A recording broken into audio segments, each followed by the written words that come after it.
Сәлеметсіңдер ме оқушылар? Әліппе 1-ші сынып 21-ші сабақ. Бүгінгі сабақтың тақырыбы н дыбысы мен әріпі. Ал енді оқушылар, сабағымызды бастайық. Оқулықта 21-ші сабақта берілген мына тапсырмаларды орындап, осы мәтін бойынша шағын әңгіме құрастыратын боламыз. Балалар, бірінші мен қойған сұрақтарға жауап беріп көрейік. Дүниедегі ең жақын адамың кім? Әрине, ол біздің мейірімді, сұлу анамыз. Келесі сұрағым, ең қажетті ас қалай аталады? Кей кезде ас атасы не деп атаймыз? Естулерің бар ма балалар? Әрине, ең қажетті, ең қадірлі ас нан.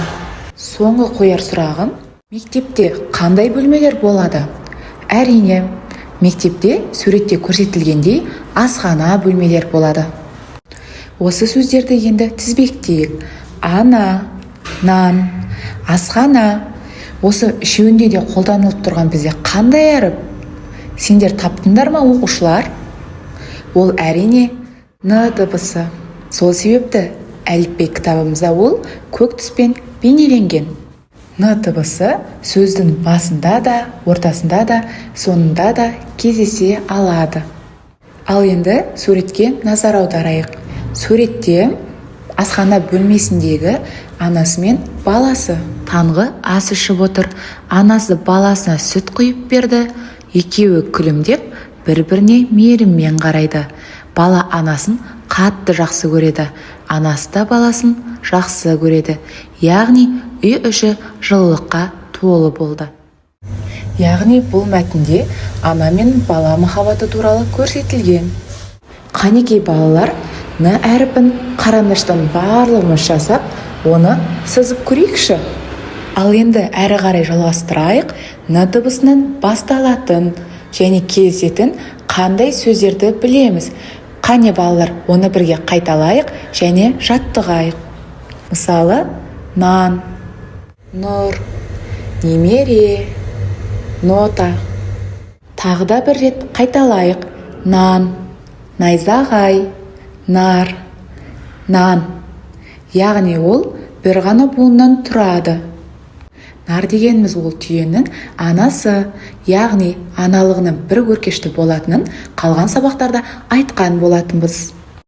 Балалар, сергіту сәтін жасау үшін мына өлең жолдарын бірге қайталайық.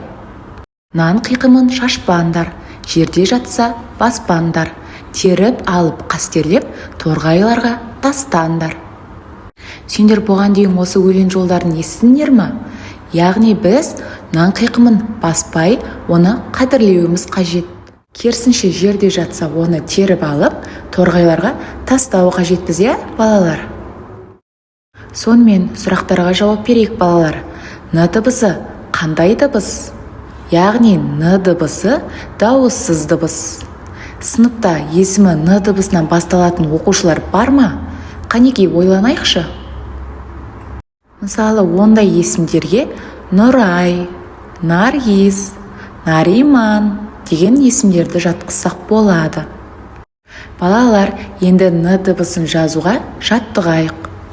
Н-ні біз дәптерімізді көлбеу қойып, басындағы элементінен, яғни ілмешегінен бастап, оны астыға қарай созып, кейін оң жаққа қарай қайырып, тағы ұзын сызық сызу арқылы келесі ілмешегін аяқтайтын боламыз, иә?